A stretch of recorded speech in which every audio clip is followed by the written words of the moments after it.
नमस्कार दोस्तों, study with BS classes में आपका बहुत बहुत स्वागत है। मेरा नाम भूपेंद्र शिवरे है और मैं एमपीपीएससी 3 टाइम्स लिख चुका हूँ। 2000 जो मेंस है वो 3 टाइम लिख चुका हूँ, 2029, 2020 और 2021। इसमें मेरा 2029 का जो है मेंस कोर्ट केस की वजह से रुका हुआ है। मेंस का जो रिजल्ट है वो कोर्ट केस की वजह से रुका हुआ है। आज मैं आपको जो इंडियन पॉलिटी के बारे में जो कुछ भी पढ़ाऊंगा वो आपके किसी भी एग्ज़ाम में काम आ सकता है। उसमें अगर इंडियन पॉलिटी से रिलेटेड कोई क्वेश्चन आएगा तो वो निश्चित रूप से आपको बेहद फ़ायदेमंद होगा। आप इस पीडीएफ का प्रिंट आउट निकला सकते हैं और इसको फर्दर रीडिंग के लिए अपने पास सेव रख सकते हैं। इस वीडियो को आपको जिस तरह से मैं पढ़ाऊँगा वो पूरी प्रोसेस आपको ध्यान से सुननी, एकाग्र होकर, तब जाके आपको इसका पूरा फ़ायदा होगा। और इसकी पीडीएफ आप डाउनलोड कर सकते हैं, ठीक है, अगर आपको वीडियो अच्छा लगे तो। ये एक मैराथन वीडियो होगा, इसमें आपको पूरी पॉलिटी पढ़ाई जाएगी। किसी भी एग्ज़ाम जैसे एआरओ हुआ, यूपीएससी, स्टेट पीसीएस, किसी भी स्टेट का किसी भी कहीं का भी एग्ज़ाम हुआ वो आपके लिए इसमें फ़ायदेमंद होगा। और जनरल नॉलेज के लिए भी ये वीडियो आपको बहुत फ़ायदेमंद होगा। तो फ्रेंड्स, स्टार्ट करते हैं आज का वीडियो। भारतीय राज्य व्यवस्था का हम सबसे पहले बेसिक फंडामेंटल जानेंगे। संविधान सभा और संविधान का निर्माण कैसे हुआ वो जानेंगे। भारतीय संविधान की प्रस्तावना के बारे में जानेंगे। संघ राज्य या जो संघ राज्य क्षेत्र है उसके बारे में जानेंगे। छोटे राज्य और बड़े राज्यों में क्या अंतर होता है और किस तरह से इनका निर्माण किया जाता है वो जानेंगे। उसके बाद हम नागरिकता से संबंधित प्रावधान जानेंगे और फिर उसके बाद मौलिक अधिकार संबंधी मुद्दे जानेंगे। नीति निर्देशक तत्व पार्ट बी के तहत हम संघ और राज्य के बारे में जानेंगे, उसकी पूरी प्रोसेस के बारे में जानेंगे। न्यायपालिका में क्या क्या होता है, हाई कोर्ट, सुप्रीम कोर्ट, न्यायिक पुनरावलोकन क्या होता है, पूरा न्यायपालिका के बारे में जानेंगे। और उसके बाद जो हमारा 73वें और 74वें संविधान संशोधन द्वारा डेमोक्रेटिक डिसेंट्रलाइजेशन हुआ था, जिसे प्रजातांत्रिक विकेंद्रीकरण कहते हैं, उसके तहत हम पंचायती राज के बारे में और नगर निगम के बारे में जानेंगे। और भारत में चुनाव सुधार, अभी तक कौन कौन से चुनाव सुधार हुए उसके बारे में जानेंगे, ठीक है। और जो संवैधानिक संस्थाएं हैं जैसे केग हो गया, महान्यायवादी हो गया, वित्त आयोग हो गया, अंतर्राष्ट्रीय परिषद, गैर संवैधानिक संस्थाएं लोकपाल, नीति आयोग, सूचना आयोग, सतर्कता आयोग, इसके बारे में जानेंगे। और जम्मू कश्मीर हाल ही में इसको 370 आर्टिकल 370 को एब्रोगेट कर दिया गया, समाप्त कर दिया गया है, पर फिर भी जम्मू कश्मीर के संबंध में अभी क्या क्या स्थिति है उसके बारे में जानेंगे, ठीक है। ये वीडियो मैं डेडिकेटेड पूरा इंडियन पॉलिटी में प्रत्येक क्षेत्र को कवर करने के लिए बना रहा हूँ, ठीक है। तो स्टार्ट करते हैं इंडियन पॉलिटी, ठीक है। जहाँ मुझे लगेगा मैं आपको थोड़ा बहुत डिस्क्राइब कर दूंगा, नहीं तो इसकी रीडिंग ही आपके लिए काफ़ी रहेगी। राजनीतिक व्यवस्था क्या होती है? इसमें कार्यपालिका, विधायिका और न्यायपालिका, राजनीतिक दल आदि घटक सम्मिलित हो और ये अपने कर्तव्यों का निर्वहन उचित प्रकार से करे।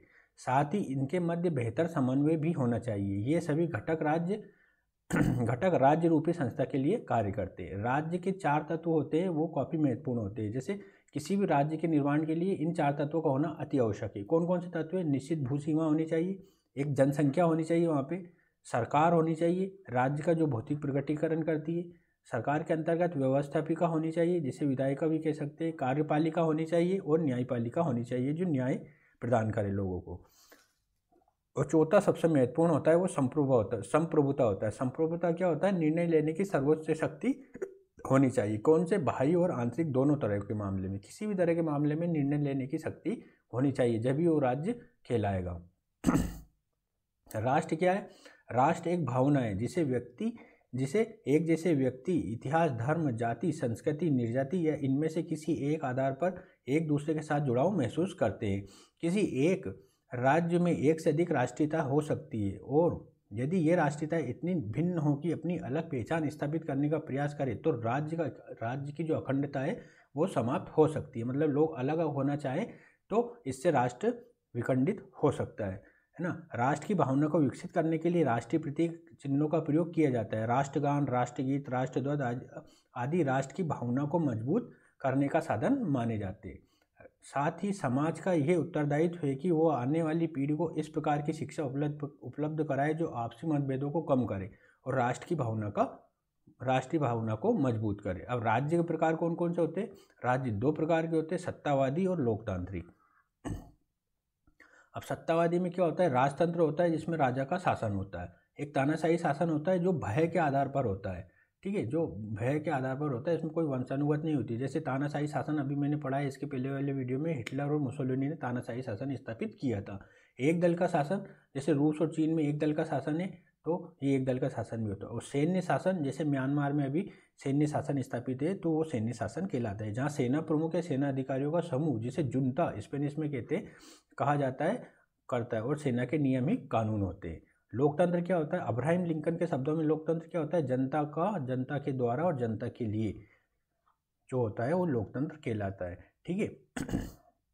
जनता के द्वारा यहाँ पे नीति निर्माण किया जाता है। एक तो जनता की सीधी भागीदारी होती है जिसे सहभागी लोकतंत्र कहते हैं, ये स्विट्जरलैंड में प्रचलित है। यहाँ पे जनमत संग्रह से कानून का निर्माण होता है। और एक प्रतिनिधि लोकतंत्र होता है, ये लगभग सभी लोकतांत्रिक देशों में पाया जाता है ना। इसमें निश्चित सीमा में चुनाव होते हैं और जनता की भागीदारी नहीं होती है, मतलब इसमें कानून जनता नहीं बनाती, इनके प्रतिनिधि मिलकर कानून का निर्माण करते हैं। तो अब हम पढ़ते हैं क्या होता है प्रतिनिधि लोकतंत्र। प्रतिनिधि लोकतंत्र स्विट्जरलैंड के अतिरिक्त सभी लोकतांत्रिक देशों में पाया जाता है। यद्यपि प्रतिनिधि लोकतंत्र नीति निर्माण में जनता की सहभागिता नहीं होती है, परंतु इस व्यवस्था में निर्णय तीव्र गति से लिए जा सकते हैं और ये कम खर्चीली है, अतः इसे प्राथमिकता दी जाती है। विकासशील देशों में जनता का राजनीतिक स्तर निम्न होता है और राजनीतिक चेतना का भी अभाव होता है, अतः इन देशों के लिए प्रतिनिधि लोकतंत्र ही बेहतर विकल्प माना जाता है, ठीक है। अब आता है हमारा, इसको मैं थोड़ा बड़ा कर लेता हूँ,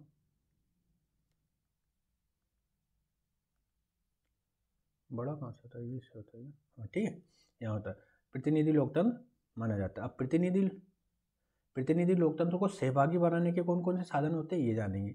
सरकार तकनीक का प्रयोग करते हुए विभिन्न विषयों पर जनता के सुझाव आमंत्रित करती है। जैसे भारत में पीएमओ ऐप या माई गव ऐप नामक पोर्टल विभिन्न क्षेत्रों में जन सुझावों को सरकार तक पहुंचाने का कार्य करता है। इसके अतिरिक्त जनता दरबार, निबंध प्रतियोगिता या जनता से सीधे संवाद स्थापित करके सरकार जन आकांक्षाओं को जानने का प्रयास करती है और उसी अनुरूप नीति का निर्माण करती है। जनता की सहभागिता को बढ़ाने का सबसे महत्वपूर्ण कार्य शासन के विकेंद्रीकरण के द्वारा किया जाता है। इसमें स्थानीय स्तर पर नीति निर्माण में जनता की सहभागिता सुनिश्चित की जाती है, जैसे भारत में पंचायती राज व्यवस्था के माध्यम से होता है, ठीक है। नागरिक पहल में क्या हो सकता है, राइट टू रिकॉल या मीडिया भी हो सकता है, जन आंदोलन भी हो सकते हैं, जिसमें अन्ना आंदोलन काफ़ी महत्वपूर्ण था। राइट टू रिकॉल के द्वारा जनता ऐसे प्रतिनिधियों को वापस बुला सकती है जो जनहित में कार्य नहीं कर रहे हो और उनके स्थान पर नए प्रतिनिधि को अपने प्रतिनिधि के रूप में चुन सकती है। और यद्यपि यह व्यवस्था उन्हीं देशों में सफल होती है जहां राजनीतिक चेतना का स्तर उच्च होता है। भारत में अभी कुछ राज्यों ने या प्रांतों ने इसे पंचायत स्तर पर अपनाया है। यदि ये प्रयोग सफल होगा तो भविष्य में प्रत्येक स्तर पर, जैसे संघ राज्य, प्रत्येक क्षेत्र में इसको अपनाया जाएगा। वर्तमान में मीडिया, विशेषकर सोशल मीडिया, जन सहभागिता को सुनिश्चित करने का महत्वपूर्ण माध्यम बन गया है और भारत में इसका प्रयोग बड़े पैमाने पर किया जा रहा है। लोकतंत्र में अंतिम विकल्प के रूप में जन आंदोलन नीति निर्माण में सहभागिता का साधन बन सकता है, परंतु ऐसे आंदोलनों का शांतिपूर्ण होना अनिवार्य है। शांतिपूर्ण होना अनिवार्य है और भारत में लोकपाल अधिनियम जन आंदोलन का ही परिणाम है। जनता का शासन क्या होता है? किसी भी देश में जनता का शासन तब माना जाता है जब अपने प्रतिनिधि को चुनने के लिए जनता को विकल्प की स्वतंत्रता प्राप्त हो। इसका अर्थ है कि अलग अलग विचारधारा पर आधारित दल चुनाव में भागीदारी करें और जनता ऐसे दल या उम्मीदवारों को चुन सके जिसे वे स्वयं और राज्य के विकास के लिए उपयुक्त मानती हो। परंतु यह विकल्प बेहतर और सबसे बेहतर के मध्य को चुनने का होना चाहिए। यदि जनता बुरे और कम बुरे में से किसी एक विकल्प को चुनने के लिए बाध्य है तो सही अर्थों में लोकतंत्र नहीं होगा। नेक्स्ट आता है हमारा समानता। एक व्यक्ति एक मत, राजनीतिक समानता, आर्टिकल 326 के तहत लोगों को मत देने का अधिकार है। समानता से आशय है कि राज्य में एक व्यक्ति एक मत के सिद्धांत का पालन किया जाएगा जिसमें प्रत्येक वर्ग और समुदाय का प्रतिनिधित्व हो सके। इसे राजनीतिक समानता कहा जाता है। परंतु राजनीतिक समानता तब तक उपयोगी नहीं हो सकती जब तक सामाजिक और आर्थिक समानता स्थापित न हो जाए। नेक्स्ट आता है जिस राज्य में सामाजिक आर्थिक असमानता होगी वहाँ विवेकपूर्ण मतदान की संभावना नहीं होती है और सामान्य तौर पर जाति, धर्म और आर्थिक लालच देकर मतों को खरीदा जाता है और प्रतिनिधि जनता के प्रति उत्तरदायी नहीं रह जाते हैं। अब आता है जनता के लिए शासन। इसमें क्या है, विकास देखी जाएगा। विकास में क्या, समावेशी विकास जो भारत सरकार का एक महत्वपूर्ण लक्ष्य है। विकास का लाभ हर वर्ग या व्यक्ति को मिले। अवसंरचना विकास भौतिक और सामाजिक, ठीक है। भौतिक में क्या आ जाएगा, सड़कें आ जाएगी, रेल, हवाई यातायात, जल मार्ग, है ना। ऊर्जा में बहुत सारी योजनाएं, सौभाग्य योजना है, उज्ज्वला योजना, IIT में डिजिटल इंडिया कार्यक्रम, है ना। तो इस तरह से भौतिक अवसंरचना विकास होता है। लोकतंत्र में जनता अपने प्रतिनिधियों को चुनती है और उनसे ये अपेक्षा करती है कि वो ऐसी नीतियों एवं योजनाएं बनाएंगे जिससे जनता का विकास सुनिश्चित हो सके। इसमें यातायात के लिए अच्छी सड़कें, रेल सुविधा, हवाई यातायात सम्मिलित है। परंतु भारत जैसे देश में यह अनुभव किया गया है कि सरकारें इन सुविधाओं को उपलब्ध कराने के प्रयास तो करती है, परंतु दृढ़ इच्छा शक्ति के अभाव और भ्रष्टाचार के कारण इनका लाभ जनता को नहीं मिल पाता है। लगभग यही स्थिति हम ऊर्जा, आवास, सूचना प्रौद्योगिकी आदि के क्षेत्रों में देखते हैं, जहाँ सरकारों ने डिजिटल इंडिया, उज्ज्वला योजना, प्रधानमंत्री आवास योजना आदि योजनाओं को लागू किया है, परंतु व्यवहार में इसका लाभ जनता को होता हुआ दिखाई नहीं देता है। अब शिक्षा में क्या, एक प्रथम नामक NGO है जो असर रिपोर्ट निकालता है, annual status of education report निकालता है। इसमें क्या दिया है, अब आगे पढ़ते हैं। सामाजिक अवसंरचना। लोकतंत्र में जनता सरकार का चुनाव इस उद्देश्य से करती है कि उसका सर्वांगीण विकास हो सके, उसे गुणवत्तापरक शिक्षा प्राप्त हो सके जो उसके व्यक्तित्व का विकास सुनिश्चित कर सके और बेहतर स्वास्थ्य सुविधाएं उपलब्ध हो जिससे जीवन का अधिकार सुरक्षित रह सके। भारत में क्या स्थिति है, भारत में शिक्षा और स्वास्थ्य दोनों क्षेत्रों में स्थितियां चुनौतीपूर्ण है। यद्यपि विगत एक दशक में प्राथमिक शिक्षा के लिए पंजीकृत होने वाले छात्रों की संख्या बढ़ी है जो वर्तमान में लगभग 97% है, परंतु गुणवत्ता परक शिक्षा का अभी भी अभाव है। प्रथम नामक NGO द्वारा जारी की गई एनुअल सर्वे एजुकेशन रिपोर्ट असर ने बताया है कि कक्षा 2 के मात्र 13% छात्र अक्षरों को मिलाकर पढ़ने में सक्षम हुए हैं। ये विद्यालय में शिक्षा की दयनीय स्थिति को दर्शाता है। उच्च शिक्षा के संदर्भ में स्थितियां बेहतर दिखाई नहीं देती और विश्व की श्रेष्ठ शैक्षणिक संस्थाओं में भारत का कोई भी उच्च शिक्षण संस्थान शामिल नहीं है। यहाँ यह स्थितियां बताती है कि भारत में शिक्षा के ढांचे में आमूलचूल परिवर्तन की आवश्यकता। एक QS रैंकिंग निकालता है विश्वविद्यालयों की। इसके टॉप 100 में भारत का कोई भी यूनिवर्सिटी नहीं है, तो ये भारत के एक दयनीय स्थिति को बताती है। एक IIT मद्रास है तो उसका स्थान है वो 100 के बाद है, ठीक है। IISc बेंगलोर भी उसमें है, IIT बॉम्बे भी है, तो ये है, लेकिन ये 100 के बाद है।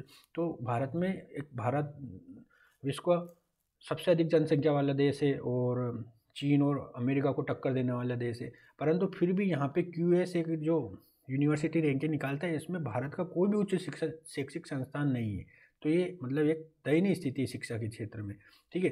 जैसे अमेरिका का MIT हो गया, ये यूनिवर्सिटी टॉप रैंकर्स में आती है, ठीक है। भारत का ऐसा कोई संस्थान नहीं है, तो ये एक दुखद बात है। नेक्स्ट, स्वास्थ्य क्षेत्र में स्थितियाँ भी चुनौतीपूर्ण है। लगभग 25 गाँवों पर एक चिकित्सालय का अनुपात है और गंभीर बीमारियों की स्थिति में प्रत्येक राज्य में 1 या 2 सरकारी चिकित्सालय ही उपलब्ध है। प्राइवेट चिकित्सालय दक्षिण भारत के मेट्रो शहरों तक ही सीमित है और महंगे उपचार के कारण ये आम आदमियों के लिए उपलब्ध भी नहीं है। ये स्थिति जीवन के अधिकार को ही समाप्त करते दिखाई देते हैं। सुरक्षा के क्षेत्र में क्या है, दैहिक, आर्थिक, खाद्य, सामाजिक सुरक्षा होनी चाहिए, लेकिन लोकतंत्र में सुरक्षा का संदर्भ दैहिक, आर्थिक, सामरिक, खाद्य सुरक्षा के क्षेत्र में लिया जाता है और जनता राज्य से यह अपेक्षा करती है कि वो हर क्षेत्र में सुरक्षा को उपलब्ध कराएगा। भारत में दैहिक सुरक्षा, खाद्य सुरक्षा, आर्थिक सुरक्षा के संदर्भ में स्थितियां चुनौतीपूर्ण है। सामान्य तौर पर कानून व्यवस्था की स्थिति विगत कुछ वर्षों में पहले की तुलना में अधिक गंभीर दिखाई देती है। महिलाओं के प्रति अपराध में वृद्धि हुई है और मॉब लिंचिंग जैसी घटनाओं ने कानून व्यवस्था पर प्रश्न चिन्ह लगा दिया है। विगत 1.5 दशक में यद्यपि आर्थिक क्षेत्र में सुधार देखा गया है, परंतु अपेक्षित रोजगार सृजन नहीं हो सका है। भारत में व्यक्ति क्षमता से भिन्न अन्य कार्य करने के लिए बाध्य है और इस क्षेत्र में अभी भी सुधार की अपार संभावना है जिस पर राज्य को कार्य करना होगा। खाद्य सुरक्षा के स्तर पर स्थितियां गंभीर है और आज भी लगभग 26% से अधिक जनसंख्या गरीबी रेखा से नीचे जीवन यापन करने के लिए बाध्य है। ग्लोबल हंगर इंडेक्स 2017 के अनुसार भारत में भूख से लेकर स्थिति भयावह है और UN की रिपोर्ट के अनुसार संख्या बल में सर्वाधिक कुपोषित लोग भारत में ही निवास करते हैं। ये स्थितियां भारत में कमजोर लोकतंत्र को दर्शाती है। लेकिन अब ऐसा नहीं है, लोकतंत्र में सुधार हो रहा है, विकास की ओर भारत बढ़ रहा है। निष्कर्ष क्या लिख सकते हैं? उपरोक्त व्याख्या को देखते हुए लगता है कि भारत में लोकतंत्र मात्र कागजों तक सीमित सिद्धांत है, परंतु भारत जैसे विविधता वाले देश में जैसे स्वतंत्र हुए अभी ये 71 वर्ष नहीं, इसको आप जोड़ लीजिए, आज से कितने हुए वो हो जाएगा, इतने वर्ष हुए हैं। जो उपलब्धियाँ है वो दर्शाती है कि भारत एक मजबूत लोकतंत्र के रूप में उभर रहा है। लगभग विगत 3 दशकों में नीति निर्माण में जन सहभागिता में वृद्धि हुई है और तकनीक का प्रयोग करते हुए जनता ने अपनी राय सरकार को देना आरंभ कर दिया है। इसी प्रकार चुनावों में जाति धर्म के नाम पर वोट अर्जित करने की प्रक्रिया में परिवर्तन हुआ है और अब विकास की राजनीति प्रमुख हो गई। अवसंरचना के क्षेत्र में निजी संस्थाओं की भागीदारी सुनिश्चित की जा रही, पीपीपी मॉडल के थ्रू, पब्लिक प्राइवेट पार्टनरशिप के थ्रू, और देश में गरीब जनता के लिए प्रधानमंत्री आवास योजना, खाद्य सुरक्षा कानून, सौभाग्य योजना आदि के द्वारा मूलभूत सुविधाओं को पहुंचाने का कार्य किया जा रहा है। देश में राजनीतिक चेतना का स्तर भी बढ़ा हुआ है, अतः हम ये आशा कर सकते हैं कि आने वाले समय में लोकतंत्र अपने वास्तविक अर्थ में स्थापित हो जाएगा। अब आते हैं संविधान। संविधान क्या होता है? किसी राज्य की व्यवस्था को सुचारू रूप से चलाने के लिए आधारभूत कानूनों का संग्रह संविधान कहलाता है। संविधान में सरकार के गठन, उसके कर्तव्य, सीमाएं, नागरिकों के अधिकार आदि का वर्णन किया जाता है। संविधान किसी भी देश का सर्वोच्च कानून होता है और देश में चलने वाले सभी अन्य प्रकार के कानून जैसे public loss, personal law, social law संविधान के अधीन होते हैं, और यदि कोई कानून संविधान के विरुद्ध होगा तो ऐसे कानून को अमान्य घोषित कर दिया जाएगा। आर्टिकल 13 के तहत मैं आगे ये बताऊँगा। अब देखते हैं संविधान के प्रकार कौन कौन से हैं। संविधान के प्रकार में सबसे पहले आता है लिखित अलिखित संविधान, दूसरा आता है कठोर लचीला संविधान, और तीसरा आता है विकसित या निर्मित संविधान। लिखित संविधान या अलिखित संविधान क्या होता है? लिखित संविधान से अर्थ है कि सभी आधारभूत कानूनों को क्रमबद्ध ढंग से संगठित रूप में लिख दिया जाता है और इसे एक पुस्तक का रूप दे दिया जाता है। अलिखित संविधान में परंपराओं का पालन किया जाता है, यद्यपि संसद को यह अधिकार होता है कि वो किसी भी परंपरा में कानून बनाकर परिवर्तन कर सके। अलिखित संविधान की दशा में संसद को अतिरिक्त शक्तियाँ प्राप्त हो जाती है। ब्रिटेन में अलिखित संविधान और ब्रिटेन की संसद विश्व की सबसे कठोरतम संसद मानी जाती है। ऐसा कहा जाता है कि ब्रिटेन की संसद एक ही काम नहीं कर सकती। कौन सा काम? मानव को, मतलब पुरुष को महिला और महिला को पुरुष नहीं बना सकती, और जबकि सारे काम कर सकती, ऐसी कहावत प्रचलित है। मतलब ये कहने का तात्पर्य है कि ब्रिटेन की संसद विश्व की सबसे मजबूत संसद है, वो कोई सा भी कानून बना सकती है। ठीक है, तो ये कहावत प्रचलित है। ठीक है, नेक्स्ट आता है कठोर संविधान। ऐसा संविधान जिसके प्रावधानों को संशोधित करना अत्यंत कठिन या असंभव हो, कठोर संविधान की श्रेणी में आता है। ऐसे संविधान समाज के परिवर्तन के अनुरूप परिवर्तित नहीं हो पाते और अंततः राज्य को नया संविधान निर्मित करना पड़ता है। नेक्स्ट है लचीला। यदि संविधान में संसद द्वारा सामान्य प्रक्रिया का पालन करते हुए परिवर्तन कर सके तो ऐसा संविधान लचीला संविधान होगा। सामान्य तौर पर अलिखित संविधान लचीले संविधान होते हैं। विकसित संविधान, ऐसा संविधान जो समय के साथ नए प्रावधानों को जोड़ सके, विकसित संविधान कहलाता है। निर्मित संविधान क्या होता है? ऐसा संविधान जो किसी निश्चित समय सीमा में बना हो और वो निर्मित संविधान कहलाता है। भारत का संविधान विश्व का सबसे वृहद लिखित संविधान है और ये निर्मित संविधान की श्रेणी में आता है। यद्यपि भारत में संविधान में ही यह व्यवस्था की गई कि नए प्रावधानों को संसद संविधान में सम्मिलित कर सके, और भारतीय संविधान कठोर और लचीले का मिश्रण है, अर्थात संविधान के कुछ प्रावधान साधारण बहुमत के द्वारा तो कुछ विशेष बहुमत के द्वारा, और कुछ प्रावधान विशेष बहुमत तथा कम से कम आधे राज्यों की सहमति से संशोधन किए जा सकते हैं। अब हम देखेंगे लोकतंत्र के प्रकार कौन से होते हैं। पहला है शक्ति विभाजन के आधार पर देखेंगे और दूसरा है संस्थाओं के आधार पर देखेंगे। शक्ति विभाजन के आधार पर फेडरल जिसे संघात्मक कहते हैं और एकात्मक जिसे यूनिटरी कहते हैं वो जानेंगे, और संस्थाओं के आधार पर अध्यक्षीय जिसे प्रेसिडेंशियल फॉर्म कहते हैं और पार्लियामेंट्री जिसे संसदीय फॉर्म कहते हैं। तो संघात्मक शासन व्यवस्था के बारे में देखते हैं। संघीय राज्य में प्रांतीय इकाइयाँ आपस में समझौता करती है और मिलकर एक संघ का निर्माण करती है। ऐसे देशों में दो स्तर पर सरकार कार्य करती है, एक संघीय सरकार और दूसरी राज्य की सरकार। वो कानून बनाने की शक्ति का विभाजन संघ और राज्य में कर दिया जाता है। कुछ विषय जैसे रक्षा, मुद्रा, विदेशी मामले, संचार, आयकर आदि संघ को दिए जाते हैं और शेष मामले राज्य के पास होते हैं। संघात्मक देशों में लिखित संविधान का होना अनिवार्य है और इस लिखित संविधान में संघ सरकार की शक्तियों, कर्तव्यों, सीमाओं और राज्य सरकार की शक्तियों, कर्तव्यों और सीमाओं को लिख दिया जाता है। साथ ही संघ सूची और राज्य सूची के उन विषयों को लिख दिया जाता है जिस पर कानून बनाने का अधिकार क्रमशः संघ और राज्य को होता है। अवशिष्ट शक्तियाँ ऐसी शक्तियाँ होती है जो संघ सूची में जो ना तो संघ सूची में होती ना ही राज्य सूची पर कानून बनाने का अधिकार राज्यों को प्राप्त होता है। भारत में क्या है? अवशिष्ट शक्तियाँ केंद्र के पास है और क्यों है, क्योंकि भारत पूर्ण रूप से संघ नहीं है, वो अर्ध संघ कहलाता है। देखो, अमेरिका में अवशिष्ट शक्तियां राज्यों के पास ही, परंतु वैश्वीकरण के इस युग में अपने लाभ को अधिकतम करने के लिए राज्यों ने कुछ महत्वपूर्ण अवशिष्ट शक्तियां संघ को सौंप दी है। ठीक है, यदि किसी विषय पर केंद्र या राज्य के मध्य दो या दो से अधिक राज्यों के मध्य विवाद हो तो ऐसे विवादों का निपटारा सर्वोच्च न्यायालय के द्वारा किया जाता है ना। इसमें क्या होता है, इसमें संघीय न्यायालय संघ सूची को देखता है, राज्य न्यायालय सिविल या क्रिमिनल मामलों में देखता है। संघात्मक शासन व्यवस्था वाले देशों में संघ का न्यायालय अलग कार्य करता है और राज्य का न्यायालय अलग। संघीय न्यायालय की अधिकारिता संघ सूची के विषयों पर संविधान की व्याख्या, संविधान के प्रावधानों से जुड़े मामले आदि विदेशी नागरिकों से संबंधित मामलों में होती है और इसमें सर्वोच्च स्तर पर उच्चतम न्यायालय कार्य करता है। सभी दीवानी और फौजदारी मामले राज्य न्यायालयों में सुने जाते हैं। इसमें सर्वोच्च अपीलीय कोर्ट उच्च न्यायालय होता है और उच्च न्यायालय के विरुद्ध सर्वोच्च न्यायालय में अपील नहीं की जा सकती है, जबकि भारत में की जा सकती है। भारत में क्यों की जा सकती है? भारत में एकीकृत न्यायपालिका है। कौन सी न्यायपालिका? एकीकृत न्यायपालिका है भारत में, इसलिए भारत में सुप्रीम कोर्ट में भी अपील की जा सकती है। लेकिन संघ का एक रूल, मतलब जो अगर संघात्मक शासन में ये रूल्स होता है, उच्च न्यायालय के विरुद्ध सर्वोच्च न्यायालय में कोई अपील नहीं की जा सकती है आपराधिक और दीवानी मामलों में, ये आपको याद रखना है।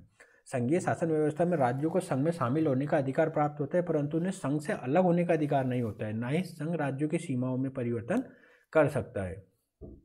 नोट, ऐसी व्यवस्था जिसमें राज्यों को संघ से अलग होने का अधिकार हो वो परिसंघ कहलाता है। ठीक है, परिसंघ कहलाता है। अब फेडरेशन, हम ये संघ को देखते हैं, इसमें लोअर हाउस होता है और उच्च सदन होता है।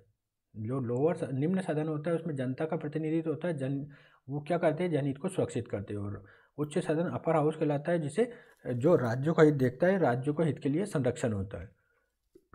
संघात्मक शासन व्यवस्था में दो सदनों का उद्देश्य राज्य और जनता के हितों के मध्य समन्वय बनाना होता है। सामान्य तौर पर राज्य की जनता या क्षेत्रफल को आधार न बनाते हुए प्रत्येक राज्य का बराबर प्रतिनिधित्व उच्च सदन को सुनिश्चित किया जाता है। संघात्मक शासन व्यवस्था में क्या होता है, दोहरी नागरिकता भी पाई जाती है। राज्य का नागरिक होता है एक और एक संघ का नागरिक होता है। एकात्मक शासन व्यवस्था की लक्षण अब हम देखेंगे। ठीक है, एकात्मक शासन में क्या होता है, राष्ट्रीय सरकार होती है, प्रांतों के लिए कानून बनाती है। जैसे यूनाइटेड किंगडम में इंग्लैंड, वेल्स, नॉर्दर्न आयरलैंड और स्कॉटलैंड आदि आते हैं। इसमें ये होता है। एकात्मक शासन व्यवस्था में एक राष्ट्रीय सरकार होती है और प्रांतों के लिए कानून बनाने का कार्य यही सरकार करती है, यही राष्ट्रीय सरकार करती है। लिखित संविधान का होना अनिवार्य नहीं है। अवशिष्ट शक्तियों पर संघ अधिकार संघ का होता है। एकात्मक शासन व्यवस्था में सर्वोच्च न्यायालय हो सकता है, परंतु उसे संविधान की व्याख्या करना या उसे किसी संवैधानिक मामले को सुनने का अधिकार नहीं है। संघ के स्तर पर दो सदन हो सकते हैं, परंतु उच्च सदन राज्यों का प्रतिनिधित्व नहीं करता है। जैसे यूनाइटेड किंगडम में उच्च सदन विशेषज्ञ सदन के रूप में कार्य करता है और किसी कानून बनाने की प्रक्रिया में अपने सुझाव दे सकता है। एकल नागरिकता पाई जाती है। भारतीय लोकतंत्र का स्वरूप देखेंगे अब। ठीक है, अभी दोनों हमने पढ़ लिया। भारतीय लोकतंत्र का क्या स्वरूप है, ये अपने लिए बहुत महत्वपूर्ण हो जाता है। भारत में स्वतंत्रता के समय अनेक चुनौतियां मौजूद थी और इन चुनौतियों को देखते हुए एक शक्तिशाली केंद्र अनिवार्य प्रतीत होता था। भारतीय संविधान सभा में यह स्वीकार किया गया कि भौगोलिक और सांस्कृतिक विभिन्नताओं को देखते हुए संघ की स्थापना बेहतर विकल्प होगा, परंतु निम्नलिखित परिस्थितियों के कारण संविधान सभा ने कनाडा का अनुसरण करते हुए एक शक्तिशाली संघ का निर्माण किया, जिसमें राज्यों की शक्ति सीमित रखी गई। भारत में स्वतंत्रता के समय देशी रियासतों को ये अधिकार दिया गया था कि वो चाहे तो भारत में शामिल हो या पाकिस्तान में, या फिर अपना स्वतंत्र अस्तित्व बनाए रखे। रियासतों का स्वतंत्र अस्तित्व भारत के विकास या संपर्क में बाधक हो सकता था, अतः इन रियासतों को इनके शासकों की इच्छा के विरुद्ध भारत में शामिल किया गया, परंतु यह संभावना थी कि भविष्य में ये रियासतें भारत से अलग होने का प्रयास करें, अतः एक शक्तिशाली संघ की स्थापना अनिवार्य थी जो स्थिति को नियंत्रित कर सके। भारत का विभाजन धर्म के आधार पर हुआ था और स्वतंत्र भारत में विभिन्न धर्म, जाति, समुदाय के लोग निवास कर रहे थे, और यदि पुनः इनमें किसी आधार पर अलगाव की मांग हो तो भारत की अखंडता को बनाए रखने के लिए एक शक्तिशाली संघ आवश्यक था। भारत में भौगोलिक विभिन्नताएं भी बड़े पैमाने पर थी, जिसके कारण सभी क्षेत्रों का समान विकास संभव नहीं था। ऐसी स्थिति में कोई राज्य भारत से अलग होने का प्रयास करे तो ऐसी स्थिति को नियंत्रित करने के लिए शक्तिशाली संघ की आवश्यकता थी या अनिवार्यता थी। स्वतंत्रता के साथ ही भारत में भाषाई आधार पर राज्यों की मांग आरंभ हो गई और ऐसा प्रतीत होता था कि भाषा के आधार पर भारत का विभाजन हो जाएगा, अतः संविधान सभा के सदस्यों ने संघ को अधिक शक्तियां देना उचित समझा। भारतीय संविधान में संघात्मक और एकात्मक दोनों लक्षण शामिल किया गया है और यह व्यवस्था की गई कि यदि कोई आपातकालीन स्थिति आती है तो राज्य की स्थिति एकात्मक हो सके और भारत की एकता और अखंडता को सुनिश्चित किया जा सके। संविधान के संघात्मक लक्षण कौन से हैं? 2 स्तर पर सरकार, संघ और राज्य सरकार। भारत में 73वें संविधान संशोधन द्वारा स्थानीय स्तर पर भी सरकार का गठन किया गया है और कुछ नियम और कुछ विषय कानून बनाने की शक्ति स्थानीय स्वशासन की इकाइयों को भी सौंपी गई है। भारत में लिखित संविधान है जिसकी 7वीं अनुसूची में संघ सूची, राज्य सूची और समवर्ती सूची का प्रावधान है। इनमें उन विषयों को स्पष्ट कर दिया गया है जिस पर कानून बनाने का अधिकार क्रमशः संघ, राज्य और संघ तथा राज्य दोनों को प्राप्त है। भारत में संघ और राज्यों के मध्य विवाद हो तो या 2 से अधिक राज्यों के मध्य विवाद हो तो ऐसे मामले सीधे सर्वोच्च न्यायालय में लाए जा सकते हैं। आर्टिकल 131 के तहत जो इसकी आरंभिक अधिकारिता कहलाती है। भारत में संघ स्तर पर 2 सदन है, लोकसभा और राज्यसभा। लोकसभा निम्न सदन है जो जनता का प्रतिनिधित्व करती है। इनमें निर्वाचित 343 सदस्य होते हैं और यदि आंग्ल भारतीयों का प्रतिनिधित्व नहीं है तो राष्ट्रपति 2 आंग्ल भारतीयों को भी मनोनीत कर सकते हैं। हाल ही में ये प्रावधान हटा दिया गया है। अब आंग्ल भारतीयों की नियुक्ति नहीं होगी क्योंकि ये संविधान संशोधन करके इसको समाप्त कर दिया गया है। उच्च सदन राज्यसभा है जो राज्यों का प्रतिनिधित्व करता है, जिसमें वर्तमान में 233 निर्वाचित और 12 मनोनीत सदस्य। भारत में कई राज्यों को संघ में प्रवेश करने का अधिकार है, परंतु कोई भी राज्य स्वयं को संघ से अलग नहीं कर सकता है। भारतीय संविधान के एकात्मक लक्षण। अवशिष्ट शक्ति संघ के पास है। अनुच्छेद 248 के तहत एकल नागरिकता पाई जाती है, एकीकृत न्यायपालिका पाई जाती है। भारत में सिविल और क्रिमिनल मामलों में अपील हाईकोर्ट से सुप्रीम कोर्ट में की जा सकती है। इस प्रकार संवैधानिक मामलों में हाईकोर्ट भी सुनवाई कर सकता है। राज्यपाल का पद एकात्मक लक्षण को इंगित करता है। राज्यपाल की नियुक्ति राष्ट्रपति द्वारा की जाती है और उसका ये उत्तरदायित्व है कि यदि राज्य की सरकारें संविधान के अनुसार कार्य न करे तो इसके विरुद्ध रिपोर्ट संघ को रिपोर्ट भेज सके ताकि संघ उचित कार्रवाई कर सके। राज्यपाल 2/3 बहुमत से प्रस्ताव पारित करके राज्य सूची पर कानून बनाने की शक्ति संघ को सौंप सकता है। इस दशा में तीनों सूचियां संघ के अधीन हो जाएगी और राज्य का स्वरूप एकात्मक हो जाएगा। यह आर्टिकल 249 में वर्णित है। यदि समवर्ती सूची पर संघ और राज्य दोनों कानून बना देते हैं तो ऐसी स्थिति में संघ का कानून मान्य होता है। यह आर्टिकल 254 में वर्णित है। किसी अंतर्राष्ट्रीय संधि को लागू करने के लिए संघ राज्य सूची के विषय पर कानून बना सकता है। यह आर्टिकल 253 में वर्णित है। आपातकाल की स्थिति में राज्य सूची के विषय पर कानून बनाने का अधिकार संघ को प्राप्त हो सकता है। यह आर्टिकल 250 में वर्णित है। संस्थाओं के आधार पर क्या होता है? संसदीय व्यवस्था होती है और अध्यक्षात्मक व्यवस्था होती है। भारत में संसदीय व्यवस्था अपनाई गई है। ठीक है। इसके लक्षण कौन कौन से होते हैं? देश का प्रमुख अलग होता है, राज्य सरकार का प्रमुख अलग होता है। जिसे राष्ट्रपति कहते हैं, देश का प्रमुख ताज कहते हैं, राजा कहते हैं। और सरकार का प्रमुख प्रधानमंत्री या प्रधानमंत्री होता है जो मंत्रिपरिषद की मतलब उसके पास एक मंत्रिपरिषद भी होती है। ठीक है। यदि किसी व्यवस्था में देश का प्रमुख अलग व्यक्ति और सरकार का प्रमुख अलग व्यक्ति हो तो यह संसदीय प्रणाली कहलाएगी। देश का प्रमुख नाम मात्र का प्रधान होता है और उसके पास कोई भी शक्ति नहीं होती, जिसे डी यूरे हेड कहते हैं, नाम मात्र का प्रधान। और वास्तविक शक्तियाँ सरकार के पास होती है और कार्यपालिका की ओर से समस्त निर्णय सरकार का प्रमुख ही करता है, अतः यह वास्तविक कार्यपालिका कहलाता है, डी फैक्टो एग्जीक्यूटिव कहलाता है। ठीक है। तो विधायिका रहता है और कार्यपालिका प्रधानमंत्री और मंत्रिपरिषद से रहती है। संसदीय शासन व्यवस्था में चुनाव विधायिका के लिए संपन्न कराया जाता है और इस विधायिका में ही जिस दल या गठबंधन को बहुमत प्राप्त होता है वो वास्तविक कार्यपालिका का निर्माण करता है। इस प्रकार कार्यपालिका विधायिका के प्रति उत्तरदायी हो जाती है। संसदीय व्यवस्था में मंत्रिपरिषद के सदस्यों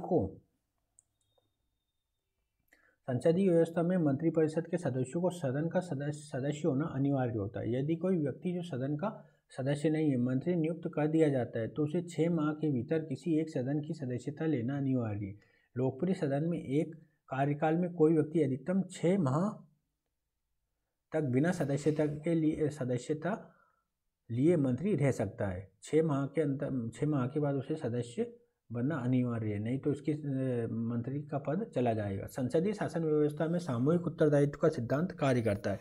इसका अर्थ है कि एक मंत्री के कार्यों के लिए पूरा मंत्रिपरिषद उत्तरदायी माना जाएगा और यदि किसी एक मंत्री के विरुद्ध अविश्वास प्रस्ताव पारित हो गया तो प्रधानमंत्री समेत पूरे मंत्री परिषद को इस्तीफा देना होगा और कार्यपालिका भंग हो जाएगी। संसदीय शासन व्यवस्था में कार्यपालिका को वीटो शक्ति नहीं प्राप्त होती, अर्थात वो विधायिका द्वारा पारित कानून को लागू करने से मना नहीं कर सकता है। इसका कारण है कि कानून बनाने की प्रक्रिया में कार्यपालिका की सहमति शामिल होती है। अब अध्यक्षीय शासन प्रणाली में क्या होता है, जो राष्ट्रपति होता है, राष्ट्राध्यक्ष होता है, वो राष्ट्र का प्रमुख भी होता है और मतलब देश का प्रमुख भी होता है और राज्य का प्रमुख भी होता है। ठीक है, विधायिका और कार्यपालिका भी होता है। ठीक है, अब देखते हैं हम अध्यक्ष की शासन व्यवस्था में विधायिका का चुनाव अलग और कार्यपालिका का चुनाव अलग संपन्न होता है और कार्यपालिका विधायिका के प्रति उत्तरदायी नहीं होती। अध्यक्ष की शासन व्यवस्था में कार्यपालिका को यह अधिकार होता है कि वो अपनी पसंद के अनुसार मंत्रियों की नियुक्ति कर सके। इसका लाभ ये है कि विशेषज्ञों को मंत्री बनाया जा सकता है जो जनहित और देश हित में बेहतर नीतियों का निर्माण कर सकते हैं। अध्यक्ष की शासन व्यवस्था में सरकार का चुनाव स्थायी कार्यकाल के लिए होता है, क्योंकि कार्यकाल से पूर्व कार्यपालिका को भंग कर पाना अत्यंत कठिन कार्य होता है। अतः यहाँ पर स्थायित्व का सिद्धांत कार्य करते हुए दिखाई देता है। अध्यक्ष की शासन व्यवस्था में कार्यपालिका के पास वीटो शक्ति होती है, अर्थात वो विधायिका के बनाए गए कानून को लागू करने से रोक सकता है। भारत द्वारा संसदीय व्यवस्था को अपनाए जाने का क्या कारण है? ब्रिटिश काल से भारत में जिस व्यवस्था का विकास हुआ वो संसदीय व्यवस्था थी, अतः भारतीय जनता इस व्यवस्था से परिचित थी। अतः हमारे संविधान निर्माताओं ने संसदीय व्यवस्था को अपनाया। भारत एक विविधता वाला देश है जहाँ अलग अलग वर्ग, जाति, धर्म, भाषा के लोग निवास करते। संसदीय व्यवस्था में विधायिका और कार्यपालिका में सभी वर्गों का प्रतिनिधित्व की संभावना अधिक थी, अतः संविधान निर्माताओं ने इस व्यवस्था को प्राथमिकता दी। स्वतंत्रता के समय भारतीय जनता का राजनीतिक चेतना का स्तर निम्न था और संविधान निर्माताओं ने यह निश्चित किया कि जनप्रतिनिधि जनता की ओर से कार्यपालिका के उत्तरदायित्व को सुनिश्चित करेंगे। ठीक है, तो ये पूरा था। अब आता है हमारे विधेयक क्या क्या होते हैं, है ना। विधेयक के पूरा आ जाते हैं। अधिनियम बनाने हेतु तो कोई प्रस्ताव होता है वो विधेयक कहलाता है। अधिनियम क्या होता है? ऐसा प्रस्ताव जो संसद के दोनों सदनों से पारित हो गया तथा राष्ट्रपति उस पर अनुमति प्रदान कर दे। अध्यादेश क्या होता है? अध्यादेश कार्यपालिका के कानून बनाने की शक्ति को कहते हैं। यदि किसी समय विधायिका सत्र में न हो या ऐसी परिस्थिति हो जाए जिसमें किसी विषय पर तुरंत कानून बनाना हो तो कार्यपालिका अध्यादेश जारी कर सकती है और यह अध्यादेश द्वारा जारी कानून 6 महीने तक लागू रह सकता है। 6 महीने के पश्चात इसे संसद के दोनों सदनों द्वारा 6 सप्ताह में पारित करना होता है। यह अध्यादेश कहलाता है ना। ठीक है, संवैधानिक होता है जो संविधान में वर्णित हो। गैर संवैधानिक या संवैधानिकतर होता है जिसका संविधान में वर्णन न हो। असंवैधानिक क्या होता है? असंवैधानिक वो होता है जो संविधान की भावना के अनुरूप ना हो। सांविधिक क्या होता है? सांविधिक क्या होता है? जो जैसे संसद द्वारा कानून बनाकर पास किया गया। ठीक है, तो ये इसमें मैंने दिया है, ये अभी बता दिया है ना। उदाहरण भी इसमें लिखे हुए हैं।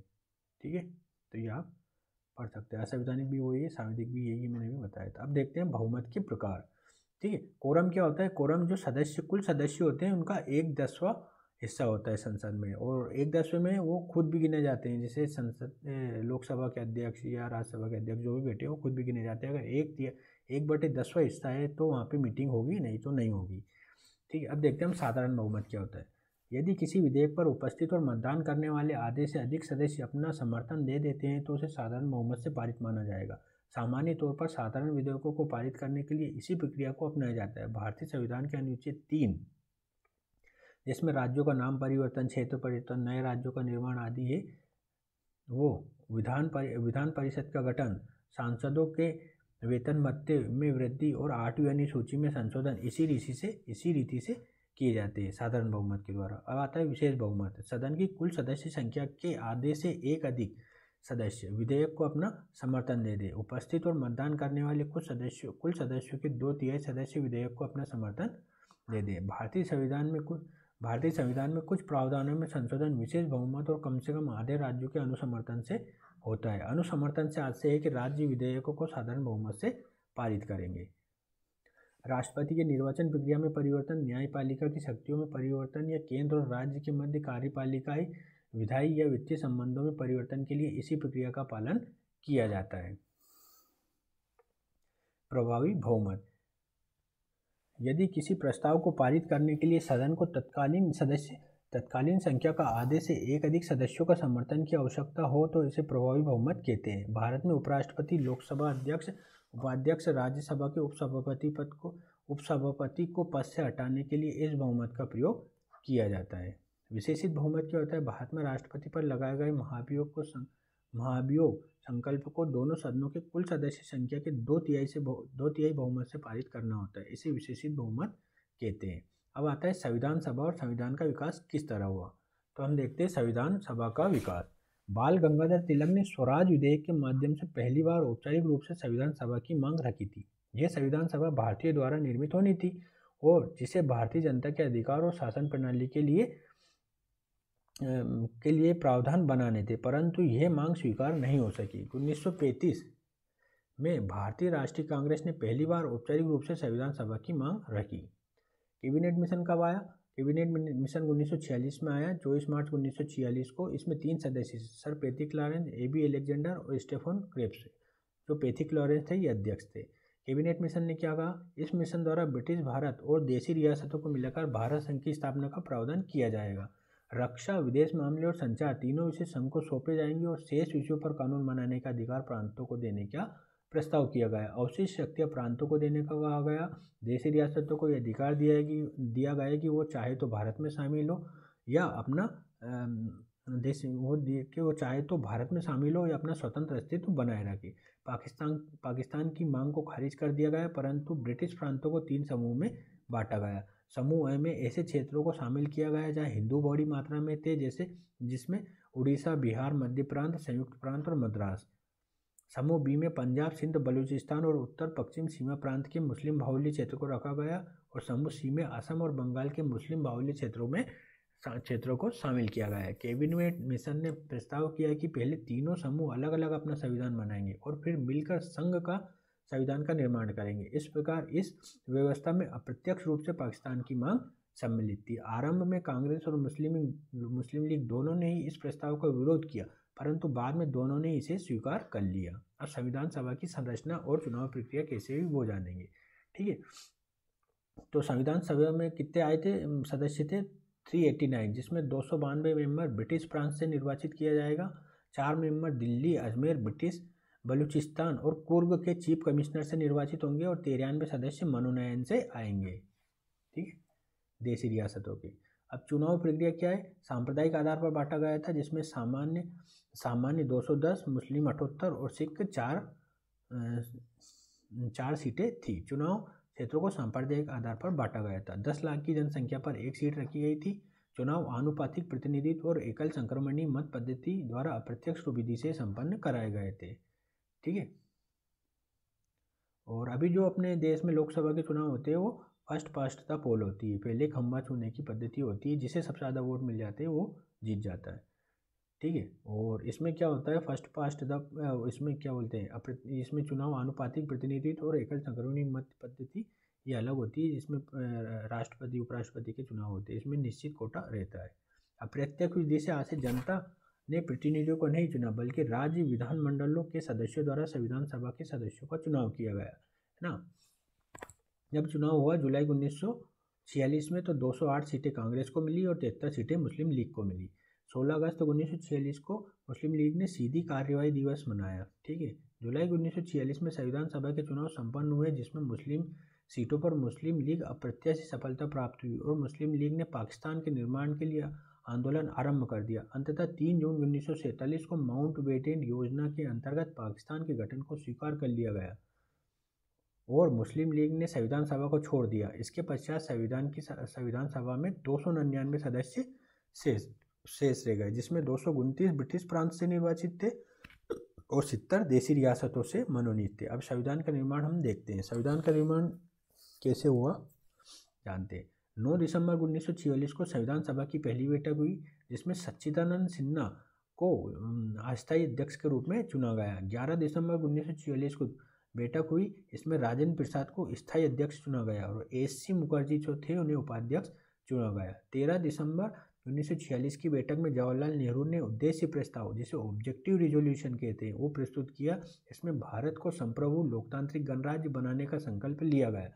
नागरिकों को स्वतंत्रता, समानता के अधिकार उपलब्ध कराने के लिए संविधान निर्माण का प्रस्ताव किया गया। 22 जनवरी 1947 को उद्देश्य प्रस्ताव सर्वसम्मति से पारित कर दिया गया और यही संविधान की प्रस्तावना बना। ठीक है, अभी भारतीय संविधान का प्रस्तावना जवाहरलाल नेहरू के उद्देश्य प्रस्ताव का रूप है। BN राव कौन थे? BN राव संवैधानिक सलाहकार थे भारतीय संविधान के। 1946 में ही BN राव को संविधान सभा का सलाहकार नियुक्त किया गया और संविधान का आरंभिक प्रारूप BN राव द्वारा बनाया गया है। इन्होंने विभिन्न देशों के संविधान का अध्ययन किया और भारतीय परिस्थितियों के अनुसार प्रमुख प्रावधानों को संकलित कर अक्टूबर 1947 में संविधान सभा के अनुरूप प्रस्तुत किया। BN राव द्वारा प्रस्तुत प्रारूप पर विचार करने के लिए 28 अगस्त 1947 को प्रारूप समिति का गठन किया गया। इसके अध्यक्ष BR अम्बेडकर थे और अन्य सदस्यों में KM मुंशी, गोपाल स्वामी अयंगर, अल्लादी कृष्ण स्वामी अय्यर, मोहम्मद सादतुल्लाह, BL मिश्रा और DP खेतान थे। BL मिश्रा ने कुछ समय बाद इस्तीफा दे दिया तो उनके स्थान पर N माधव राव को सदस्य बनाया गया और DP खेतान की मृत्यु हो गई। उनके स्थान पर TT कृष्णमाचारी को सदस्य बनाया गया। यहाँ पे आपको कन्फ्यूजन नहीं होना चाहिए, ये TT कृष्णमाचारी है, जबकि एक VT कृष्णमाचारी थे जो संविधान सभा के उपाध्यक्ष थे। 26 अक्टूबर 1948 को प्रारूप समिति ने संविधान सभा के समक्ष संविधान का अंतिम प्रारूप प्रस्तुत किया। इस प्रारूप पर संविधान सभा ने 3 वाचन हुए। पहला वाचन 4 नवंबर 1948 से 9 नवंबर 1948 तक चला। इसमें संविधान में दिए गए प्रावधानों को संक्षिप्त रूप से संविधान सभा को स्पष्ट किए गए। दूसरा वाचन 15 नवंबर 1948 से प्रारंभ हुआ और 17 अक्टूबर 1949 तक चला। इसमें 7635 संशोधन प्रस्तुत किए गए, जिसमें से 2473 स्वीकृत कर दिए गए। अंतिम 14 नवंबर 1949 को आरंभ हुआ जो 26 नवंबर 1949 तक चला। इसमें संविधान के प्रावधानों को वाक्य विन्यास, जैसे सेंटेंस फॉर्मेशन कहते हैं, शाब्दिक अशुद्धियाँ दूर की गई और संविधान को अंगीकृत किया गया। 26 जनवरी 1950 को इसे लागू कर दिया गया। ठीक है, संविधान लागू करते वक्त 26 जनवरी 1949 को 22 भाग 395 अनुच्छेद और 8 अनुसूचियाँ थी। वर्तमान मतलब 2018 की स्थिति को हम जाने तो 25 भाग 467 अनुच्छेद और 12 अनुसूचियाँ थी। ठीक है, और भाग 7 और 9 को हटा दिया गया। 42वें संविधान संशोधन 1976 में आया। भाग 4A में मौलिक कर्तव्य जोड़े, 14A में अधिकरण जोड़े गए, 73 और 74 और 97वें संविधान संशोधन के तहत भाग 9A और भाग 9B जोड़ा गया। ठीक है, अब हम देखते हैं भारतीय संविधान की प्रस्तावना। भारतीय संविधान की प्रस्तावना आप सभी को पता ही है ना, पूरा आपको वो याद करना है अच्छे से। इसमें आपको बताऊंगा सत्ता का स्रोत में क्या लिखा है, हम भारत के लोग। राज्य का स्वरूप क्या है, संपूर्ण प्रभुत्व संपन्न समाजवादी पंथ निरपेक्ष लोकतंत्रात्मक गणराज्य और नागरिकों के लिए लक्ष्य। सत्ता का स्रोत जानेंगे, हम भारत के लोग। भारत में अंतिम रूप से सत्ता जनता में निहित है और प्रस्तावना का आरंभ भी इस घोषणा के साथ होता है कि संविधान का निर्माण भारत की जनताओं की इच्छाओं और आकांक्षाओं को आधार पर किया गया है। यद्यपि कई विद्वान उपरोक्त तथ्य से सहमत नहीं है और उनका मानना है कि संविधान सभा का गठन अप्रत्यक्ष रीति से हुआ है, जिसमें जनता ने संविधान सभा के प्रतिनिधियों को नहीं चुना था। संविधान सभा के प्रतिनिधियों को नहीं चुना। संविधान सभा के अधिकांश सदस्य वकील थे और अधिकांश सदस्यों का संबंध कांग्रेस से था। इनमें प्रत्येक वर्ग और समुदाय का प्रतिनिधित्व भी नहीं था। अतः ऐसी संविधान सभा से जनता के हितों के अनुरूप संविधान के प्रावधानों का निर्माण की अपेक्षा नहीं की जा सकती थी। अतः इसे जनता की इच्छाओं का प्रतिनिधित्व करना उचित कहना तार्किक नहीं है, परंतु उपरोक्त दावे का समर्थन नहीं किया जा सकता, क्योंकि संविधान सभा में जो प्रतिनिधि थे उन्होंने ही जनता को लोकतंत्र, समानता, स्वतंत्रता जैसे मूल्यों से परिचित कराए थे और स्वतंत्रता आंदोलन के दौरान जनता के बीच जाकर उनके स्वतंत्र भारत के सपने को समझा था। अतः स्वतंत्र भारत में जनता की अपेक्षाओं को पूर्ण रूप से परिचित था। इसके अतिरिक्त जनता की आस्था भी इन्हीं नेतृत्वकर्ताओं के प्रति थी और जब भारत के पहले आम चुनाव में जनता को मतदान का अवसर प्राप्त हुआ तब उन्होंने उन प्रतिनिधियों को चुना जो संविधान सभा के सदस्य थे। किसी भी देश में संविधान का निर्माण प्रत्यक्ष रूप से जनता के द्वारा नहीं किया गया, बल्कि जनप्रतिनिधियों द्वारा चुनी गई सभा ही संविधान का निर्माण करती थी। ऐसा भारत में भी हुआ। अतः हर दृष्टिकोण से संविधान भारतीय जनता की इच्छाओं और आकांक्षाओं को प्रतिबिंबित करता है, जिसे जनता के वास्तविक प्रतिनिधियों ने अंतिम रूप प्रदान किया। अब राज्य का स्वरूप क्या है? राज्य का स्वरूप है संपूर्ण प्रभुत्व संपन्न, मतलब प्रभुत्व संपन्न निर्णय लेने की शक्ति बाह्य और आंतरिक मामलों में। अब वर्तमान चुनौती क्या है इसके संदर्भ में? 1991 में भारत द्वारा वैश्वीकरण की नीति अपनाई गई, जिसके तहत ये माना गया कि अंतर्राष्ट्रीय संस्थाओं जैसे WTO, वर्ल्ड बैंक, IMF जैसी संस्थाओं का दबाव था और विशेषज्ञों द्वारा ये दावा किया गया कि भारत ने अपनी संप्रभुता से समझौता करके वैश्वीकरण की नीति को अपनाया है, परंतु यह दावा उचित नहीं है। लोकतंत्र में राज्य का उद्देश्य जनता के विकास को सुनिश्चित करना होता है और जनता को आधारभूत सुविधाएं उपलब्ध कराना होता है। भारत ने आरंभ से ही संरक्षणवादी नीति और विदेशी वस्तु पूंजी निवेश को हतोत्साहित किया, परंतु इसका परिणाम ये हुआ कि भारत अपेक्षित विकास नहीं कर सका। अतः तात्कालिक परिस्थितियों में भारत नेतृत्वकर्ताओं ने वैश्वीकरण की नीति को अपनाना बेहतर विकल्प समझा। अतः वैश्वीकरण को स्वीकार करने का निर्णय एक स्वतंत्र निर्णय था, जिसका उद्देश्य जनता के जीवन स्तर को बेहतर बनाना था। अतः इसे संपूर्ण प्रभुत्व संपन्नता के लिए चुनौती नहीं माना जा सकता है। वर्तमान में आतंकवाद और पर्यावरण जैसे मुद्दों पर साझा रणनीति तैयार करने के लिए भारत पर अंतर्राष्ट्रीय दबाव है और ये माना जाता है कि यदि भारत इस दबाव में कार्य करता है तो ये संपूर्ण प्रभुत्व संपन्नता के लिए खतरा होगा। वर्तमान में आतंकवाद और पर्यावरण जैसे मुद्दे वैश्विक हो गए हैं। अतः ऐसे मुद्दों का समाधान भी वैश्विक नीति द्वारा किया जाना चाहिए। भारत ऐसी किसी भी नीति में अपना सहयोग करने के लिए तैयार है और भारत ने यह स्पष्ट कर दिया है कि वो ऐसी नीति का हिस्सा तभी बनेगा जब इससे भारत के हित नकारात्मक रूप से प्रभावित नहीं होंगे। इस प्रकार ये स्पष्ट है कि भारत अपनी संप्रभुता से समझौता किए बिना इन वैश्विक मुद्दों को अपनी भूमिका निभाने के लिए तैयार है। समाजवाद शब्द प्रस्तावना में 42वें संविधान संशोधन के द्वारा जोड़ा गया। अब समाजवाद का उदय कब से माना जाता है? विश्व में औद्योगिक क्रांति के साथ ही उदारवाद की अवधारणा ने जन्म लिया। इनके अनुसार ये माना गया है कि मनुष्य विवेकशील प्राणी है जो अपना और समाज का हित के लिए सर्वश्रेष्ठ निर्णय करने में सक्षम है। मनुष्य प्राकृतिक रूप से कुछ अधिकारों को भी प्राप्त करता है, जैसे जीवन का अधिकार, संपत्ति का अधिकार, अभिव्यक्ति की स्वतंत्रता का अधिकार, और किसी भी दशा में ये अधिकार मनुष्य से छीने नहीं जा सकते। ये विचारधारा मानती है कि प्रत्येक मनुष्य अलग अलग क्षमता रखता है और समाज में वो अपनी क्षमता का प्रयोग करते हुए अपने विकास सुनिश्चित करता है। आर्थिक क्षेत्र में ये सिद्धांत मानता है कि बाजार मांग की पूर्ति के अनुसार कार्य करता है और मूल्यों का निर्धारण इसी आधार पर होता है। अतः इस सिद्धांत का ये मानना है कि मनुष्य को अधिकतम स्वतंत्रता दी जानी चाहिए और राज्य का निर्माण इसलिए किया जाता है कि राज्य प्रतिस्पर्धा के नियम बनाए और ये सुनिश्चित करे कि इन नियमों का उल्लंघन न हो। इस प्रकार ये सिद्धांत हस्तक्षेप की नीति का समर्थन करता है। यूरोप में इस सिद्धांत का प्रयोग आर्थिक क्षेत्र में पूंजीवादी व्यवस्था को जन्म दिया, जिससे पूंजीपतियों ने अपने लाभ को अधिकतम करने के लिए श्रमिकों का शोषण किया। अंततः इसी के विरुद्ध समाजवाद की विचारधारा का उदय है। समाजवाद एक विचारधारा है जो उत्पादन के साधनों का न्यायपूर्ण वितरण को सुनिश्चित करने पर बल देती है और एक ऐसी समाज की स्थापना को प्रतिबद्ध करती है जिसमें गरीबी, बेरोजगारी न्यूनतम स्तर पर और शिक्षा, स्वास्थ्य जैसी सुविधाओं तक सभी को पहुँचे हो। अब मार्क्सवाद क्या होता है? इसमें श्रमिक संगठन होकर हिंसक क्रांति करते हैं और उत्पादन के साधनों पर अपना नियंत्रण कर लेते हैं और समाजवाद की विचारधारा को स्थापित करने का दावा किया जाता है। यहाँ नागरिकों को कोई अधिकार उपलब्ध नहीं कराया जाता है और समस्त निर्णय श्रमिकों के प्रतिनिधि दलों द्वारा लिया जाता है। माओवाद क्या होता है?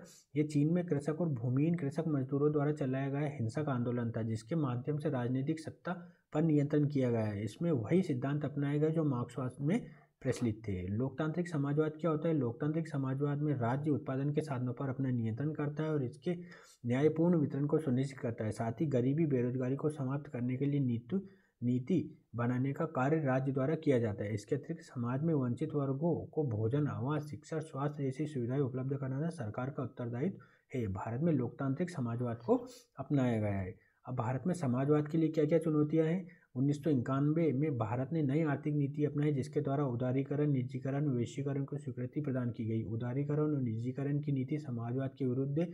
इस नीति ने बाजार आधारित अर्थव्यवस्था को बढ़ावा दिया और इससे पूंजीवादी व्यवस्था सशक्त हुई। आज भारत में एक वर्ग के पास धन का अधिकांश संकेंद्रण है और एक वर्ग ऐसा भी जो अभाव के कारण आत्महत्या करने के लिए बाध्य है और इस आधार पर यह दावा किया जाता है कि भारत वर्तमान में समाजवाद के लक्ष्यों से दूर हो गया है। वर्तमान दावे का समर्थन नहीं किया जा सकता क्योंकि वर्तमान में भी भारत समाज में वंचित वर्गों के लिए कल्याणकारी योजनाएं बना रहा है। मनरेगा, खाद्य सुरक्षा कानून, प्रधानमंत्री ग्राम सड़क योजना, आयुष्मान भारत, उज्ज्वला योजना आदि के माध्यम से समाज के वंचित वर्गों को शिक्षा, स्वास्थ्य, अवसंरचना आदि की सुविधाएं उपलब्ध कराने का प्रयास किया जा रहा है। साथ ही निजी क्षेत्र के सामाजिक उत्तरदायित्व को सुनिश्चित करने के लिए कॉरपोरेट सोशल रिस्पॉन्सिबिलिटी जैसे दिए गए। वर्तमान में भारत उदारीकरण, निजीकरण और समाजवाद के मध्य सामंजस्य बनाता हुआ दिखाई दे रहा है। नेक्स्ट हमारा आता है पंथ निरपेक्षता। पंथ निरपेक्षता भी 42वें संविधान संशोधन के द्वारा जोड़ा गया है। इसमें एक पश्चिमी अवधारणा को जानेंगे हम और भारतीय अवधारणा को जानेंगे। पश्चिम में क्या होता है, जो वेस्टर्न कंट्री होती है वो राज्य और धर्म को अलग क्षेत्र, राज्य और धर्म दो अलग क्षेत्र है और ना तो राज्य को धर्म के मामले में हस्तक्षेप करने का अधिकार है और ना ही धर्म को राज्य की नीति को प्रभावित करने का प्रयास करना चाहिए। इस प्रकार राज्य का अपना कोई धर्म नहीं होता है। और भारत में क्या होता है, यथा धारणम, जिसे धारण किया जा सके, जैसे राजधर्म हो गया, पुत्र धर्म हो गया, ना पितृधर्म हो गया, ये सब भारतीय अवधारणा के तहत आते हैं। भारतीय अवधारणा को विस्तारपूर्वक जानेंगे। भारत में धर्म को परंपरागत रूप से कर्म से जोड़कर देखा जाता है और ये माना जाता है कि कर्तव्य का निर्वहन ही धर्म है और इस अर्थ में धर्मनिरपेक्षता शब्द नकारात्मक प्रतीत होता है। अतः भारत में सेकुलरिज्म के लिए पंथ निरपेक्ष शब्द को उपयोगी माना गया है। पंथ से आशय धार्मिक विचारधारा से और भारत किसी धार्मिक विचारधारा को न तो राजधर्म घोषित करेगा ना ही किसी धार्मिक विचारधारा को बढ़ावा देने का कार्य करेगा। परंतु यदि कोई सामाजिक बुराई धर्म का समर्थन प्राप्त करती है तो ऐसी बुराई को दूर करने के लिए राज्य कानून बना सकेगा। इसके साथ ही विभिन्न धार्मिक विचारधाराओं में समन्वय स्थापित करने की जिम्मेदारी राज्य की होगी। अब आते हैं हम पंथ निरपेक्षता की चुनौती क्या क्या है। सांप्रदायिकता है सबसे पहले। तो सांप्रदायिकता से आशय है कि दो संप्रदायों के बीच हितों का टकराव और हितों का ये टकराव हिंसक रूप ले ले। भारत में ब्रिटिश काल में बांटो और राज करो की नीति के अंतर्गत मुस्लिम समुदाय के मन में यह भय उत्पन्न किया गया कि उनके हित हिंदू समुदाय के साथ सुरक्षित नहीं है और इसका परिणाम भारत के विभाजन के रूप में सामने आया। स्वतंत्रता के साथ ही भारत ने सर्वधर्म समभाव की नीति अपनाई और प्रस्तावना सहित मौलिक अधिकारों में धार्मिक स्वतंत्रता को सुनिश्चित किया। परंतु दुर्भाग्यवश वोट बैंक की राजनीति के कारण मुस्लिम समुदाय के मन में यह भय राजनीतिक दलों द्वारा पुनः उत्पन्न किया गया कि उनके हित बहुसंख्यक समुदाय के साथ सुरक्षित नहीं है और ऐसी स्थितियाँ तब और चुनौतीपूर्ण हो गई जब बहुसंख्यक समुदाय के मन में अल्पसंख्यक समुदाय का भय उत्पन्न किया गया।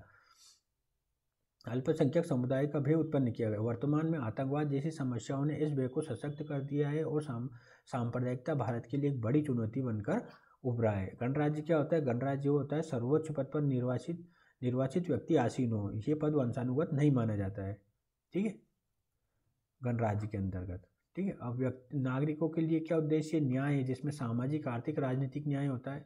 भाग 4 में राज्य नीति निर्देशक तत्व में सामाजिक, आर्थिक और राजनीतिक न्याय आर्टिकल 326 के तहत वयस्क मताधिकार दिया गया है। एक व्यक्ति एक मत के तहत दिया गया। स्वतंत्रता क्या है? विचार, अभिव्यक्ति, विश्वास, धर्म की उपासना।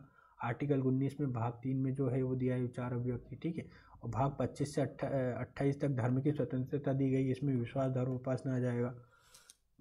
समता क्या होता है? प्रतिष्ठा और अवसर की समता, ठीक है। 14 से 18 तक भारत में समानता के अधिकार प्रदान किए गए हैं। बंधुता क्या होती है? बंधुता राष्ट्र की एकता और अखंडता सुनिश्चित करने वाली, ठीक है, लोगों से बात करना, संवाद करना, सहिष्णुता, टॉलरेंस को प्रदर्शित करना, ये बंधुता कहलाता है, ठीक है।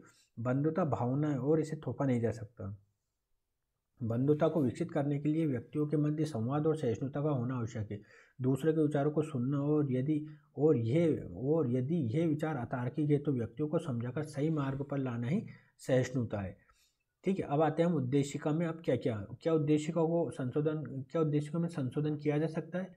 क्या उद्देशिका संविधान का भाग है? इन प्रश्नों को उत्तर जानने का प्रयास करेंगे। तो सबसे पहले उद्देशिका पर विवाद किस केस में आया था? बेरुवाड़ी केस, जो 1960 में हुआ था, ठीक है। बेरुवाड़ी केस क्या था? सबसे पहले तो मैं एक ब्रीफ में बता देता हूँ। बेरुवाड़ी बांग्लादेश की जगह है और भारत और पाकिस्तान के बीच जब लैंड बाउंड्री एग्रीमेंट हुआ था तो कुछ क्षेत्र भारत ने बांग्लादेश को सौंपे थे, तो इसमें एक संपत्ति का विवाद जुड़ गया था, ठीक है। तो ये केस उससे संबंधित है कि क्या उद्देशिका में जो लिखा हुआ है उसके हिसाब से उद्देशिका में परिवर्तन हो सकता है या नहीं हो सकता है। तो इस केस के बारे में मैं बताता हूँ। प्रस्तावना संविधान का अंग नहीं है। इसमें यह कहा कि प्रस्तावना संविधान का अंग नहीं है। इसमें सर्वोच्च न्यायालय ने प्रस्तावना को संविधान का अंग नहीं स्वीकार किया, परंतु ये घोषित किया है कि प्रस्तावना संविधान के मार्गदर्शक के रूप में है और जहाँ कहीं प्रावधान में स्पष्टता न हो इसका प्रस्तावना का सहयोग लिया जा सकता है, ठीक है। तो इसमें संविधान का अंग नहीं माना है। अब आता है हमारा गोलकनाथ केस, जो 1967 में हुआ था। इस केस में सर्वोच्च न्यायालय ने प्रस्तावना को संविधान का अंग स्वीकार नहीं किया, इसमें भी नहीं माना उन्होंने। इस केस में मोहम्मद हिदायतुल्लाह एक न्यायाधीश थे, उन्होंने प्रस्तावना को संविधान की आत्मा कहा, है ना। अब आता है हमारा एक लैंडमार्क केस, जिसे केशवानंद भारती केस गया 1973 में आया था। इसमें 13 जजों की बेंच बैठी थी, बेंच बैठी थी। ठीक है, इस केस में सर्वोच्च न्यायालय ने प्रस्तावना को संविधान का अंग घोषित किया है और यह भी निर्धारित किया है कि प्रस्तावना सहित संविधान के किसी भी भाग में संशोधन किया जा सकता है, परंतु संविधान का आधारभूत ढांचा नहीं बदला जा सकता है। तो यहाँ इन्होंने आधारभूत ढांचे का सिद्धांत दिया है। आधारभूत ढांचा क्या होता है? संविधान के ऐसे मूल्य जिनमें मतलब परिवर्तन नहीं किया जा सकता है, जो आधारभूत मूल्य कहलाते हैं। अगर इनको परिवर्तित किया जाए तो संविधान की मूल भावना को ठेस पहुंचेगी, है ना। ये आधारभूत मूल्य कहलाते हैं, है ना, आधारभूत ढांचा कहलाता है। और आधारभूत ढांचे में क्या क्या सम्मिलित होगा, क्या क्या सम्मिलित नहीं होगा, ये उच्चतम न्यायालय समय समय पर बताता रहता है। ठीक है, अब आता है 42वां संविधान संशोधन जो 1976 में हुआ। इसमें क्या हो, समाजवाद, पंथनिरपेक्ष और अखंडता जैसे शब्द किसमें जोड़े गए? संविधान की प्रस्तावना में जोड़े गए। और एक और केस आता है रघुनाथ राव केस। सर्वोच्च न्यायालय ने निर्धारित किया कि यद्यपि प्रस्तावना संविधान का अंग है, परंतु प्रस्तावना के आधार पर संसद या राज्य विधानमंडल को कानून बनाने से नहीं रोका जा सकता है। ठीक है, तो ये हमने प्रस्तावना के बारे में पूरा जान लिया है। एक अब मैं यूपीएससी के जो 2-3 प्रश्न दे रहा हूँ वो आप अच्छे से पढ़िए और इनका आंसर देने का प्रयास करिए। वर्तमान में उदारीकरण, निजीकरण और वैश्वीकरण में भारत की संप्रभुता और समाजवाद के समक्ष चुनौती उत्पन्न की है। क्या आप मानते हैं कि अब भारत को संप्रभु और समाजवादी राष्ट्र नहीं कहा जाना चाहिए? तर्क देते हुए अपना पक्ष रखें। ठीक है, ये आप 250 शब्दों में लिख सकते हैं। ठीक है, नेक्स्ट हमारा क्वेश्चन रहेगा, प्रस्तावना या उद्देशिका के दर्शन को समझाइए और यह भी बताइए कि प्रस्तावना को संविधान का अंग स्वीकार करने वाले कौन कौन से वाद है। ये आप 150 शब्दों में लिख सकते हैं। इसका आंसर डिस्क्रिप्शन बॉक्स में लिख सकते हैं। ये दोनों ही प्रश्न मैंने रील्स के माध्यम से आपको शेयर कर दिए हैं कल, तो आप वहाँ से भी पढ़ सकते हैं। ठीक है, तो अब हम भारत के संघ और उसके राज्य क्षेत्र पर आगे आते हैं। ठीक है ना। तो अब हमारा पॉलिटी का मेन भाग चालू होगा, यहाँ से भाग एक से चालू होगा। तो अभी कितना 1 घंटा हो गया है। ठीक है, अगर ये वीडियो आप सभी को अच्छा लगेगा या कुछ रहेगा तो आप डिस्क्रिप्शन बॉक्स में लिख सकते हैं कि मैं आगे पढ़ाऊँ या नहीं पढ़ाऊँ।